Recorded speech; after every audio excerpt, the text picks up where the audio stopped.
Hey everyone. So I'm gonna do my video real quick, since it's 10:34 at night and I just got my kids to sleep.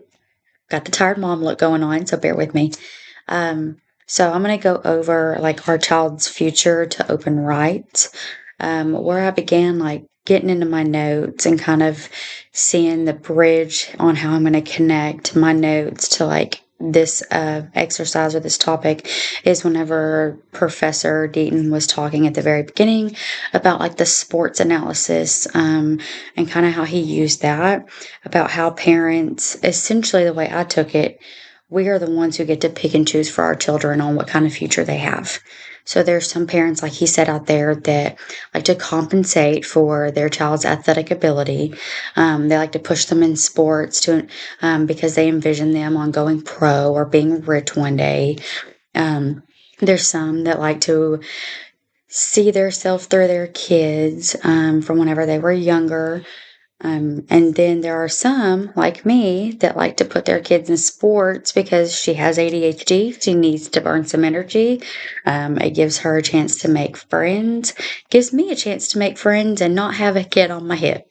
So, how I kind of like started all this is whenever he was talking about the Amish, and how that all kind of played out. So, the way I understood it is that they refused to take their children or keep their children in school after eighth grade because they didn't want their lifestyle after eighth grade to be like compromised essentially, and their kids to learn anything other than the Amish ways, and their lifestyle, like farming and things like that.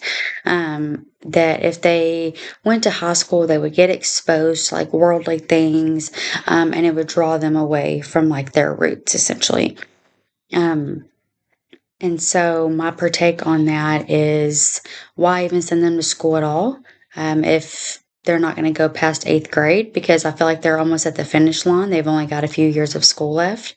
So why not go ahead and let them go to school? Because they're eventually one day going to learn how the world works anyways, regardless if it's in school or they're out on their own. So why not go ahead and let them be exposed to it while they're in your home, and you can kind of guide them through like the things that they're learning and explain it to them rather than them learning once they're out on their own and being like, whoa, I never knew that, and be a little bit behind and delayed in like society and how the world is and what's going on with technology, et cetera, et cetera.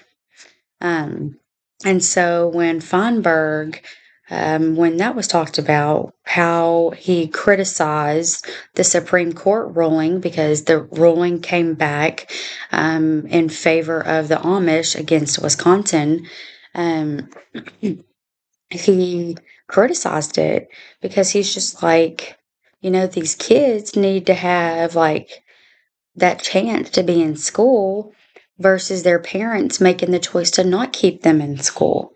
Um, and so he had a like he basically said that we have an obligation to like raise our children in a such a way they become like adults and like functioning adults in society. And that doing so will give them multiple options to choose from in life.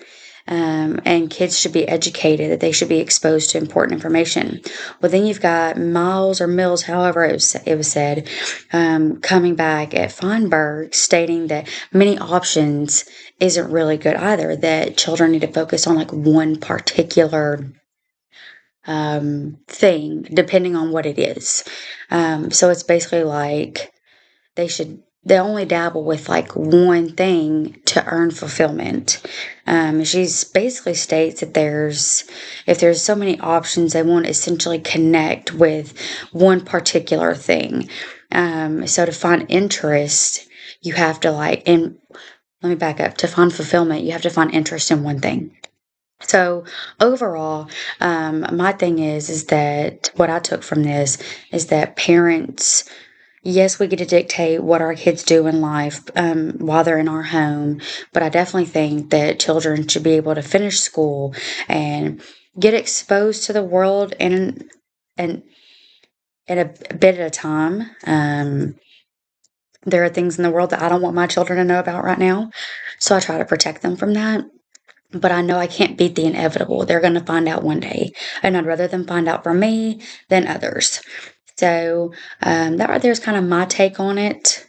That children need to have an option of different things to pick from. I don't think that if there was 5 different subjects in class that they wouldn't get fulfillment from all of them, because I mean, like he stated, you could be Albert Einstein, and find interest in all these different things. I don't think you have to just particularly narrow it down to one thing to get fulfillment.